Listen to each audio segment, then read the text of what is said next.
Party से, और इस सारे पार्लियामेंट के इस चुनाव का जिन्होंने संचालन किया, बहुत ही सुलझे हुए हमारे साथी श्री विजय प्रताप जी, हमारे इस फरीदाबाद ओल्ड विधानसभा से बहुत ही जुझारू नेता, यहाँ से चुनाव लड़ चुके और हरियाणा प्रदेश व्यापार मंडल के मौजूदा अध्यक्ष आदरणीय श्री लखन सिंगला जी, मंच पर बैठे हुए मेरे सभी सम्मानित नेतागण, सभी हमारे महिला कांग्रेस, युवा कांग्रेस, सेवा दल के और हमारे एससी डिपार्टमेंट माइनॉरिटी के सभी पदाधिकारीगण और फरीदाबाद जिले के कोने कोने से आए हुए मेरे सभी सम्मानित बुजुर्गों, सभी सम्मानित नौजवान दोस्तों, हमारी सभी माताएं बहनों, बहुत लंबे समय से इंतजार आप कर रहे हैं। मैं भी बहुत थोड़े शब्दों में ही अपनी बात रखना चाहूंगा। मैं सबसे पहले आपका धन्यवाद करना चाहूंगा कि जिस तरह से आपने जिन परिस्थितियों में यहाँ पर लोकसभा का चुनाव लड़ा और जिस शानदार ढंग से आपने चुनाव लड़ा, उसके लिए मैं आप सबको बहुत बहुत बधाई देता हूँ। आपको ये मालूम होना चाहिए कि इस लोकसभा के चुनाव में कांग्रेस पार्टी ने 47.6% वोट हासिल की हैं, जो कि पिछले 2019 के चुनाव में 28% थी। इसका मतलब है कि 19.5% वोटों में हमारा इजाफा हुआ है और केवल 10 विधानसभा सीटों में हमें लीड मिली थी, जबकि भारतीय जनता पार्टी को 79 विधानसभाओं में लीड मिली थी और भारतीय जनता पार्टी का जो वोट शेयर था वो 56.7% था। आज उनका हमारे से 2% वोट शेयर कम है। जहां वो 79 सीटों पर लीड थी, आज वो 44 पर सिमट गए। जहां हम 10 पर लीड थी, आज वो 44 पर पहुंच गए। जहां हम 0 पे थे, वहां 5 सीट हमने जीती हैं, 3 सीट हमने मामूली अंतर से हारी है। मैं मानता हूं कि फरीदाबाद लोकसभा में हमें कामयाबी नहीं मिली, लेकिन जब पिछले चुनाव में हम 6,38,000 से हारे थे, इस बार वो अंतर घट करके 1,72,000 पर पहुंचा है, यानी कि 4,38,000 वोट हमने कवर किए हैं। और ये बात मैं कह सकता हूं, इस लोकसभा के चुनाव में पूरे हरियाणा प्रदेश के अंदर 90 की 90 विधानसभाओं में हमें 2019 से ज्यादा मत मिले हैं और 78 सीटों पर 25% से ज्यादा का इजाफा हुआ है। जिन 78 सीटों में हमारी 5 विधानसभा भी आती है, 6। तो इस तरह से हर विधानसभा में हमारा वोट शेयर बढ़ा है, लेकिन जीत तो जीत है, चुनाव तो हम हारे नहीं। अब उस हार को अपने जीत में बदलने के लिए अब आपका दूसरी आपके पास में मुकाबला है, दूसरी आपके पास में चुनौती है। जो हम चुनाव में हारे हैं, इसमें कई कारण हो सकते हैं। जैसे मेरे पूर्व के साथियों ने बताया, धनबल, सत्ताबल, पूरे जिस तरह से प्रशासन का दुरुपयोग किया गया, जिस तरह से पूरा पैसे का और शराब का पूरी तरह से नदियां बहाई गई पूरे लोकसभा क्षेत्र में, उसका भी एक बहुत महत्वपूर्ण योगदान है। लेकिन उनका चेहरा बेनकाब करने की हमारी जिम्मेदारी है। अभी हमारे विधायक जी कह रहे थे कि जो आज हालत हो गई है फरीदाबाद के अंदर, इनको शर्म आनी चाहिए। इसको स्मार्ट सिटी का दर्जा इन्होंने दिया था। बीजेपी के राज से पहले जब कांग्रेस पार्टी का राज था, चौधरी भूपेंद्र सिंह हुड्डा मुख्यमंत्री थे। इस फरीदाबाद के लिए जवाहरलाल शहरी नवीनीकरण योजना के तहत 3,229 करोड़ रुपए इस फरीदाबाद के विकास के लिए हुड्डा साहब ने दिए थे। और उसी की बदौलत था कि ददसिया में जो यहाँ पर जो बड़े बड़े कुएं खोदे गए पानी की सप्लाई को पूरा करने के लिए, तो फरीदाबाद में प्यास को बुझाने के लिए जो आज तक इन्होंने किसी भी तरह का कोई काम इन्होंने किसी तरह से नहीं किया। इस पूरे प्रदेश के अंदर अगर आप पूछोगे, हुड्डा साहब ने 81.5 किलोमीटर की मेट्रो लाइन बिछाई थी। दिल्ली से पहले फरीदाबाद फिर फरीदाबाद तक, दिल्ली से गुड़गांव तक और दिल्ली से बहादुरगढ़ तक। इन्होंने एक भी इंच कोई मेट्रो की लाइन इन्होंने बढ़ाई हो, एक पिलर लगाया हो, तो आप कोई भी बता सकता है। हाँ, झूठ बोलने का काम किया। अभी विधायक जी कह रहे थे मेट्रो की, मुझे ध्यान आया फरीदाबाद से गुड़गांव 26 जनवरी 2016 को इन्हीं मनोहर लाल खट्टर जी मुख्यमंत्री का ट्वीट था कि फरीदाबाद से गुड़गांव मेट्रो लाइन 32.14 किलोमीटर की, जिस पर 5,900 करोड़ रुपए खर्च आएगा, जिसमें 12 स्टेशन बनाए जाएंगे, उसकी स्वीकृति हो गई है। और हम 2021 तक ये पूरा प्लान जो है पूरी तरह से जो फरीदाबाद से और गुड़गांव तक मेट्रो लाइन पूरी तरह से बिछ जाएगी और ये कार्य चालू हो जाएगा। अब इन झूठे लोगों से पूछो, 2016 से 2024 है, इस 8 साल में 1 इंच की तो बात छोड़ो, इनके हरियाणा प्रदेश के बजट से एक फूटी कौड़ी भी बजट में आज तक मेट्रो के लिए नहीं रखी। और इन जुमले वालों ने पिछली बार पृथ्वी में आए यहाँ पर, जहां पर हमारे टोल टैक्स है गतपुरी, और यहाँ करके कह गए कि बल्लभगढ़ से पल्लव तक मेट्रो लाइन मंजूर। अरे जुमले बाजो, गुड़गांव की अभी तक की नहीं, जिसको 8 साल हो गए। इलेक्शन आना पार्लियामेंट का तो पल्लव तक की कह गए, और एक फूटी कौड़ी बजट में प्रोविजन नहीं किया। वहां के लिए भी कह दी कि 4200 करोड़ रुपया खर्चा आएगा, 25 किलोमीटर का लगेगा, उसमें 8 स्टेशन बनेंगे। सिवाय झूठ बोलने के, जुमलेबाजी के, इनके पास कोई काम नहीं है। हुड्डा साहब ने 4 बड़े बिजली के कारखाने लगाए,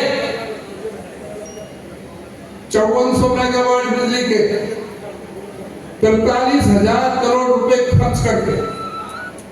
और अडानी पावर से अगस्त 2008 में 25 साल के लिए समझौता किया था कि हरियाणा प्रदेश को ₹2.94 प्रति यूनिट के हिसाब से 1424 मेगावाट 1424 मेगावाट प्रतिदिन बिजली ₹2.94 प्रति यूनिट के हिसाब से देनी थी, जो निरंतर 25 साल तक अगस्त 2033 से देनी थी।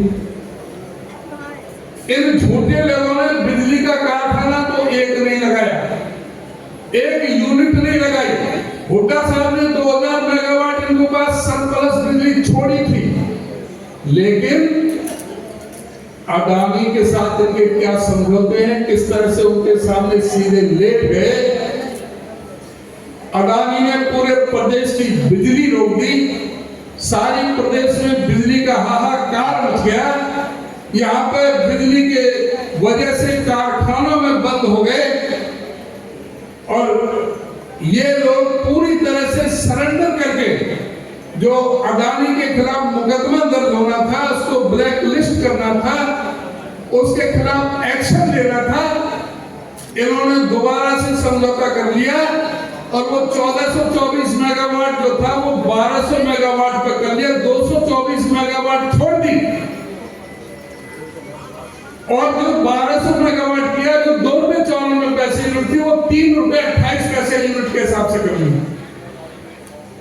कई हजार करोड़ रुपए का चूना इस प्रदेश की जनता को लगाने का काम किया और हजारों करोड़ रुपए अडानी को देने का काम इनकी सरकार ने करने का काम किया। हुड्डा साहब ने 18 यूनिवर्सिटी बनाई, इंटरनेशनल लेवल की 16 मेडिकल कॉलेज बनाए।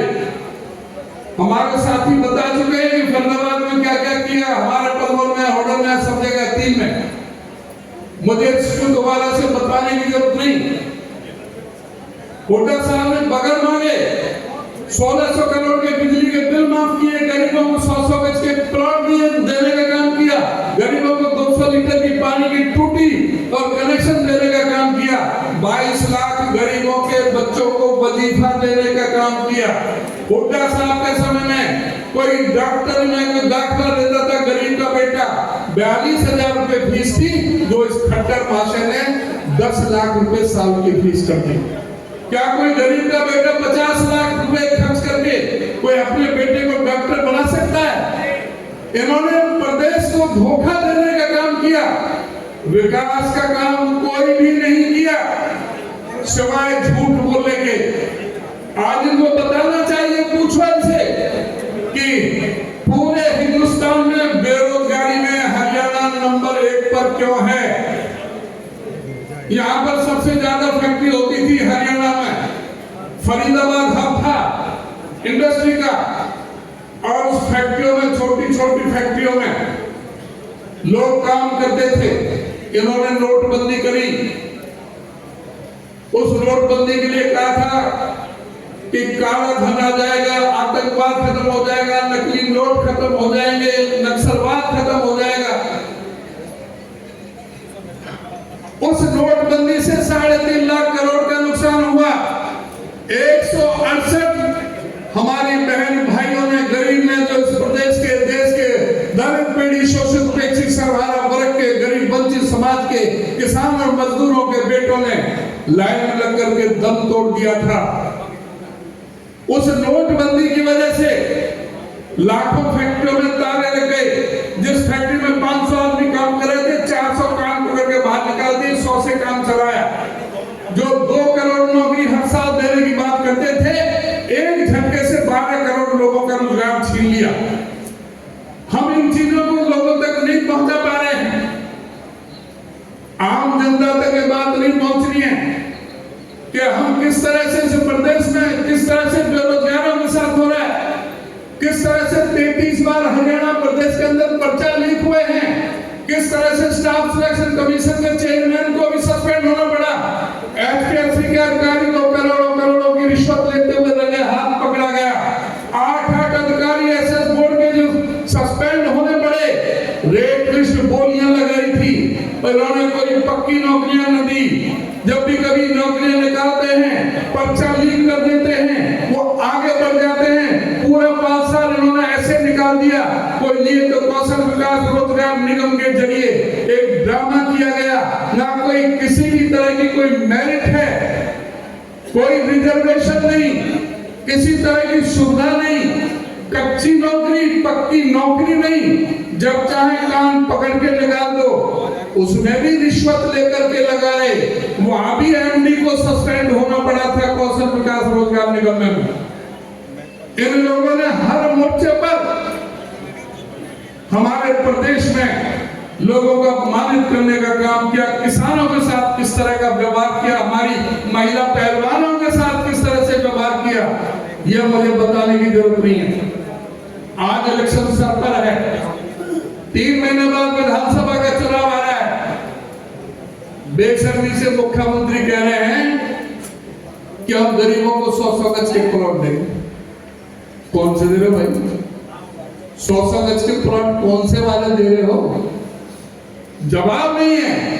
जब प्रेस वाले पूछते हैं, अरे 100 गज के प्लॉट की योजना तो चौधरी भूपेंद्र सिंह हुड्डा की थी, जो 7 लाख लोगों को दिए जाने थे, 3 लाख 92,000 लोगों को दे दिए, जो पाइपलाइन में थे, जिनके कब्जे तुमने सबसे पहली जो इनकी जो सबसे पहली जो कैबिनेट की मीटिंग जो हुई थी, सबसे पहले वो गरीब आदमियों के गर्दन पर छुरी चलाने का काम इस सरकार ने किया था।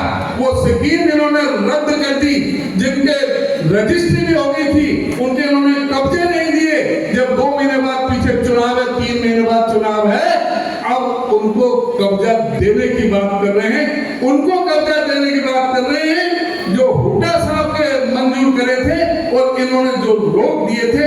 पहले तो उसके लिए माफी मांगे उन गरीब लोगों से कि उन्होंने इस योजना को बंद क्यों किया। हमारा वादा है, हुड्डा साहब की स्कीम 7 लाख लोगों के लिए थी, 3,92,000 लोगों को दे दिए, पूरे 7 लाख लोगों को प्लॉट दिए जाएंगे, ना केवल 100 गज के प्लॉट दिए जाएंगे, उस पर 3.5 लाख रुपए खर्च करके 2 कमरे का मकान, लैट्रिन, बाथरूम, किचन, बिजली पानी का कनेक्शन और डेवलप करके उनको मकान बना करके हम देने का काम करेंगे। साथ ही अर्बन एरिया में जो नगर पालिका, नगर परिषद, नगर निगम है, यहाँ भी हम गरीबों को मकान बना करके देने का काम करेंगे। आज इस तरह से आज कहते हैं परिवार पहचान पत्र, प्रॉपर्टी आईडी, कहते हैं इसमें गलतियां हैं। बेशर्मो, अब मान रहे हो गलतियां हैं, 2 महीने बाद चुनाव है। जब कांग्रेस पार्टी चिल्ला चिल्ला के कह रही थी, सारे अखबार और मीडिया वाले चिल्ला चिल्ला के कह रहे थे, अखबारों में बड़े बड़े कॉलम लिखे जा रहे थे कि 90 से 95% गलतियां हैं। हम कह रहे थे 1-1 किलोमीटर की लाइन लगी हुई है, लोग परेशान हैं इस प्रॉपर्टी आईडी से और परिवार पहचान पत्र को। जब तुम्हारे समझ नहीं आ रही थी, आज मान रहे हो तो सबसे पहले माफी मांगो जनता से और बताओ कि जो एजेंसी हायर की थी, जिसको सैकड़ों करोड़ रुपए तुमने मेहनताना का दिया था इसके प्रदेश के खजाने से, उस एजेंसी के खिलाफ तुमने क्या कार्रवाई की, उसके खिलाफ क्यों नहीं मुकदमे दर्ज किए, उनको क्यों नहीं गिरफ्तार किया गया, उनके खिलाफ क्यों नहीं कार्रवाई की गई। जो आप जब नहीं मान रहे थे 3 साल से 4 साल से, आज इलेक्शन के टाइम पर वो कैसे मान रहे हैं। पहले माफी मांगो और उस परिवार पहचान पत्र के तुम्हारे गलत आंकड़ों की वजह से इस प्रदेश के अंदर 9.5 लाख गरीबों के पीले राशन कार्ड काटने का महापाप बीजेपी ने किया है। इस भारतीय जनता पार्टी ने परिवार पहचान पत्र को हथियार बना करके इस प्रदेश के 5.25 लाख बुजुर्गों की पेंशन काटने का महापाप किया है। पहले जब माफी मांगे अपनी गलतियों के लिए, ये तो कुछ नहीं कर सकते। हमारी सरकार आएगी, पीले कार्ड भी बनाए जाएंगे, जिनकी पेंशन कटी है उनकी पेंशन भी हम देने का काम करेंगे। तो पूरे सब तरह से, पूरी तरह से गरीब आदमी को राशन की बात कर रहे हैं। अरे कांग्रेस के समय तो राशन में गेहूं और चावल की जगह दाल भी मिलता था, सरसों का तेल भी मिलता था, मिट्टी का तेल भी मिलता था, चीनी भी मिलती थी। और फिर कांग्रेस की सरकार आएगी, फिर देंगे। और इन्होंने जिस तरह से 5,000 झुग्गियां थी, 5,000 झुग्गियों पर बुलडोजर चलाने का काम किया। आज भी जिस तरह से धमकाने का काम करते हैं, आप लोगों को इस मैसेज को, संदेश को पहुंचाना चाहिए। उन गरीब लोगों के पास में उन्हीं की वोटों को, उन्हीं को गुमराह करके, और दूसरे लोग बाजार के लोगों को भी आप समझाओ। तुम में से कोई भी उस पूंजीपति की लाइन में नहीं है। वो 100 पूंजीपति हैं जिनका 16 लाख करोड़ माफ हुआ है। हरियाणा में सिर्फ एक नवीन जिंदल को छोड़कर 100 की लिस्ट में एक भी नहीं है। जो हमारे जो व्यापारी अपने आप को समझते हैं, ये व्यापारी नहीं है। सबसे ज्यादा शोषण व्यापारियों का हुआ है, सबसे ज्यादा इनके व्यापार पर चोट पड़ी है। चाहे वो आटी हो, कपड़े का व्यापारी हो, चाहे सुनार हो, चाहे कोई और दूसरा हो, लेकिन ये समझ नहीं पा रहे। आप उनको समझाना पड़ेगा, जाकर के बताना पड़ेगा कि सबसे ज्यादा नुकसान ये ना व्यापारियों की है, ना कर्मचारियों की है, ना एक गरीब की है। ये किसी की भी, किसान की, मजदूर के, किसी के हित में ये पार्टी काम नहीं कर रही। लूट बचाने का काम कर रही है। प्रदेश को कर्ज के जाल में फंसा दिया है। प्रदेश में जो इनको 70,000 करोड़ का कर्जा था, जब इनको सत्ता सौंपी थी, आज प्रदेश प्रदेश के ऊपर इन्होंने बढ़ा करके 10 साल के भीतर 4,51,800 करोड़ का कर्जा कर दिया है। आज कोई बच्चा अपने माँ के पेट से जन्म ले रहा है तो 1,62,300 रुपए का कर्जा लेकर के पैदा हो रहा है। इन चीजों को लोगों को बताना। 3 महीने हैं, एक बूथ को किला बना लो, घर नहीं बैठना है, आराम नहीं करना है, आराम हराम है का नारा लगा दो। हर जगह, हर गांव में, हर बूथ पे, हर कॉलोनी में, हर सेक्टर में जाकर के पूरी तरह से 3 महीने जुट जाओ। ये सत्ता हासिल करने की लड़ाई है, ये सत्ता परिवर्तन की लड़ाई है। सत्ता आपकी होगी तो आपके दरवाजे खुल जाएंगे और जो हमारे काम होंगे वो हुड्डा साहब आपको बताएंगे। आपका बात